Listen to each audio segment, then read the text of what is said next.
question. I would like to address my question to Yusek Cabral. Thank you, ma'am. Ma'am, meron po kasing lumabas na ngayon lang na report na sinasabi po dito noong 2016 up to 2025, meron daw pong 87.1B na insertion ang Davao City. Pwede po ba pakikumpirma po ninyo to? For accuracy, Mr. Chair, of my response, I have to check the records in the office because I do not have the data. I cannot confirm those numbers, and I have to check with the records, Your Honor, Mr. Chair. Okay, thank you. Now, dito po sa 2016 to 2025, 48.4B noong pong taong 2019 to 2021. That is 80% of the 81.1B na infra project for that period. Pwede po ba pakiconfirm po ito? Again, Your Honor, Mr. Chair, I have to check the records to be okay, accurate. ito pong may lumabas po dito sa Politico. DPWH confirms 51B allocation to Paulo Duterte's district in last 3 years of service term. Ito po ba totoo? May I know the date? Kayo po ang nakalagay dito na nag-confirm yun. Diba? Si Yusek Cabral mismo ang nag-confirm. Dahil dyan sa Politico page na yan, ay ibinalita po nila na ang DP Yusek mismo niyan, sino po? Yusek Cabral. Na siya po ang nagkumpirma. Diba? Tapos sasabihin, ay walang kinalaman ang 51 billion sa pagkamatay? Ay hindi po ako naniniwala, no, mga kababayan. Dapat yan maimbestigahan at lumabas ang totoo. Diba? Dapat yan maimbestigahan at lumabas ang totoo.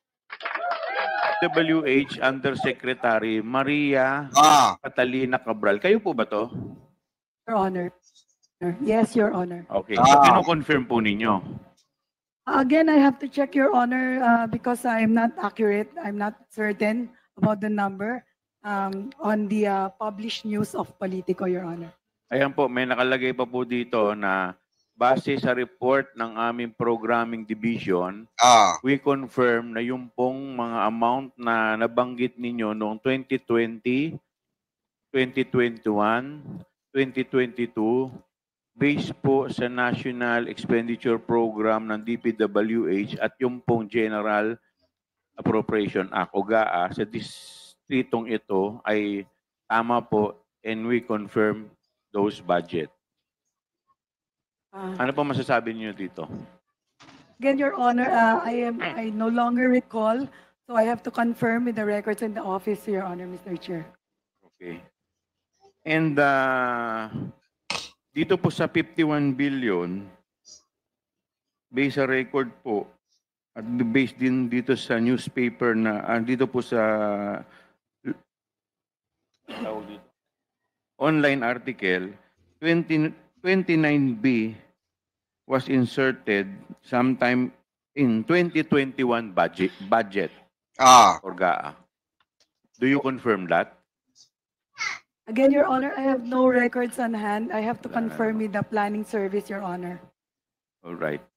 Okay, kaya ako po tinatanong, Yusek, di po ba noong mga panahon na to, pandemic?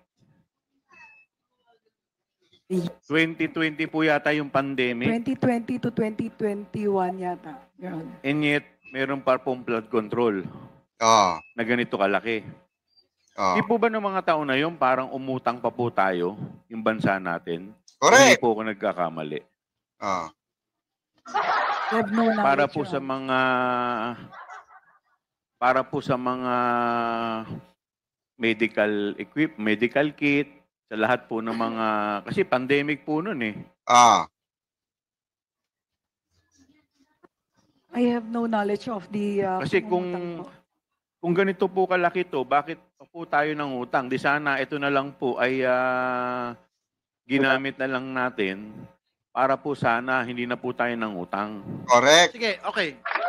Ganyan na po, Chairman Noel. I will confront you with the code in the news report. Kasi kanina po yung sinasabi na hindi nyo maalala, ipapaalala ko sa inyo. This is the Politico article. DPWH Undersecretary Maria Catalina Cabral confirmed the report circulating on social media in a television interview. Base sa report ng aming programming division, we confirm na yun pong mga amounts na nabanggit ninyo noong 2020, 2021, 2022.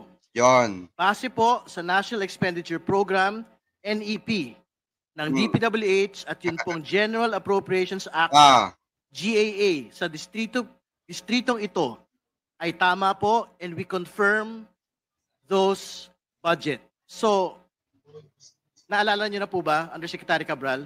I guess I really remember, Your Honor. I think there was an interview that time. No, it's just a question of a yes or a no. Do you remember it or no? Because it's a yes, Your it's an Honor. actual quote. Okay. Yes, Your Honor. Ayun na. Diba? Yes, Napaamin mismo, under oath, sino po? Si Yusek Cabral nung panahon na yan. Tapos sasabihin ng mga ng mga DDS sila daw ang mga Duterte daw ay biktima ng propaganda. Ng mga propagandista. Paano mo magiging masasabing propagandista yan? Yung 51 billion na yan, allocate yan kay Pulong Duterte sa iisang distrito lamang.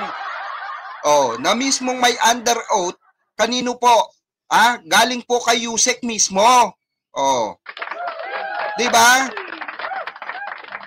Kaya natin binabalikan ito mga kababayan, yung usapin ng 51 billion, allocate doon sa distrito ni Pulong sa Davao, dahil po yan ay questionable talaga at magpasa hanggang ngayon ay hindi po matumbok nitong mga nagtanong, ay parang kinalimutan na po. Nire-remind lang natin, no? Yung mga nag-proceed, no, regarding sa 51 billion, kung wala na itong si Yusek Cabral at kung talaga nagpatiwakal ito, ano yon?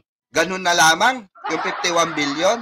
Hindi na ba kailangan i-highlights muli sa Senado, sa sa Blue Ribbon or dito sa sa Quadcom? 'Di ba? Nagtatanong lamang po kami. Dahil karapatan po namin malaman, mga kababayan, 'di ba? Karapatan nating malaman na kung saan talaga nagamit itong 51 billion na to, na nasa kasalukuyan na 'yon ay pandemic, na which is tama po, no, ang ating mga kongresista na pwede naman, kagaya ni Kong Chua, na sinabi niya na pwede naman gamitin during that time at hindi na umutang. Pwede naman gamitin doon sa pandemic, di ba? Kasi nagkaroon pa tayo ng utang during pandemic issue. Di ba? First time ever. Totoo, Ma'am Jocelyn para. Totoo, first time ever nangyari in the history ito kay Pulong lang. Totally kay Pulong lang. Kaya nga sabi ni Senator Sonny Trillanes, Ma'am Jocelyn, na makasaysayan itong distrito ni Pulong Duterte. Kung tutuusin, ito ay nasa Guinness Book of Record na. Ganong kalupit itong allocation na ito, budget na ito, na ipinasok saan po sa distrito ni Pulong Duterte. Tuloy pa natin. Remember or yes, you don't remember? You don't remember No, exactly. I'm confronting you with the actual quote. Okay. So the only question there is, do you remember stating that quote or you do not remember stating that quote? I remember, Your Honor. You remember stating that quote. And if you remember stating that quote, do you confirm the information in that quote?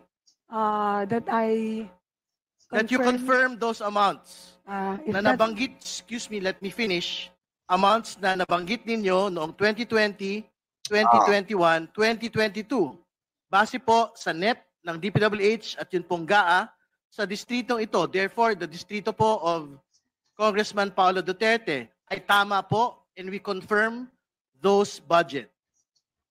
Yes, Your Honor. All right, thank you. Ms. Manchua, please proceed.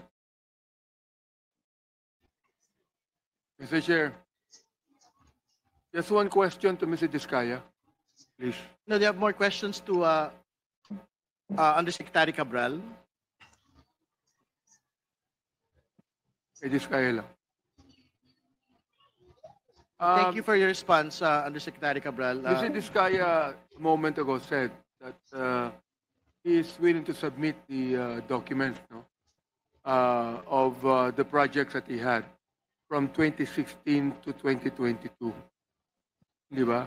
Yes, we will require... I would like to make a motion to that. yes Mr. po. Chair. Well, firstly, we will require Mr. Diskaya to submit list of all his projects with a specific line item and the amounts from 2016 to 2022. Include Yan. Doon na natatapos yung paggigisa kay Yusek Cabral, mga kababayan. Narinig naman natin, under oath ito. Ito po ay hindi lang basta-basta pityo-pityo na narinig ng sambayan ng Pilipino. Ito po ay naka-under oath. Kaya po, pinatunayan dito, no, ni Yusek Cabral na itong allocate budget na ito na pinasok sa Davao, sa distrito ni Pulong, ay questionable. Na magpasa hanggang ngayon ay kine-question po ng sambayan ng Pilipino regardless kung ito ay tapos na. Regardless kung ito ay, 'di ba, nalustay na. Ang importante rito, the very important thing is malaman natin kung saan talaga nanggaling. At kung paano na lustay itong 51 billion samantalang ang Davao City ay lubog na lubog po sa baha. Itong distrito ni Pulong, iisa lamang yan, mga kababayan. Imagine that. Diba? Gaano ba kalaki ang isang distrito ng isang congressman? Hindi po. Gaano ba kalaki ang isang distrito? Imagine ninyo, mga kababayan, sa Maynila, ilang distrito lang ba ang Maynila? Ang Davao City, ilang distrito lang yan. Kay Pulong, District 1 lang. Tapos, bibigyan siya ng tatay niya dahil ang tatay niya, ang presidente that time, bibigyan niya ng 51 billion.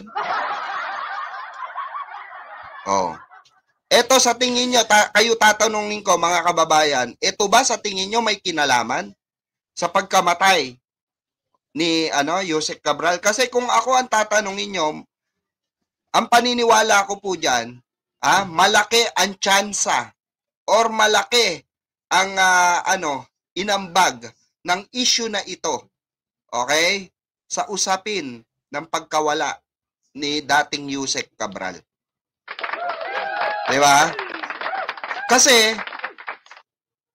ito po ang magsisilbing downfall, okay, ng mga Duterte. Tandaan nyo po yan. Ito po ang magsisilbing downfall ng Duterte pagka lumabas ang katotohanan at kung saan po napunta yung budget na yan.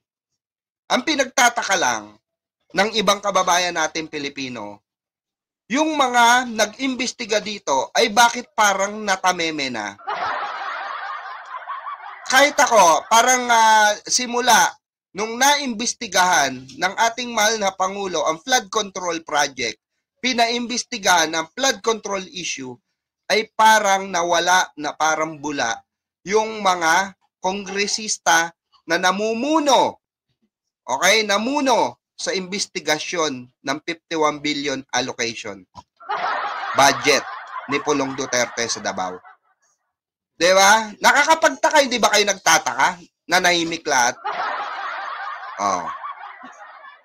Diba? Ngayon, Eto nga, yung pagpanaw, isa sa mga magiging, magiging malaking banta sa pananahimik din ng mga, ng mga kongresista. Ito po, kung if ever na mapatunayan na may foul play dito sa pagkawala ni Yusek Cabral, or hindi ito si Yusek Cabral, nako, malaki na pong iskandalo ito. Napakalaki na namang iskandalo ang kakaharapin ng ng mga Duterte rito. Dahil alam naman natin, mga kababayan, kung sino ang mga kaalyado ng Duterte. Alam po natin kung paano na issue kay Yusek Cabral or nasama or nadawit ang pangalan ng mga Duterte kay Yusek Cabral. Diba? Kaya no wonder, mga kababayan, na itong mga taong ito ay nagkanya-kanya na. Wala kang gawa!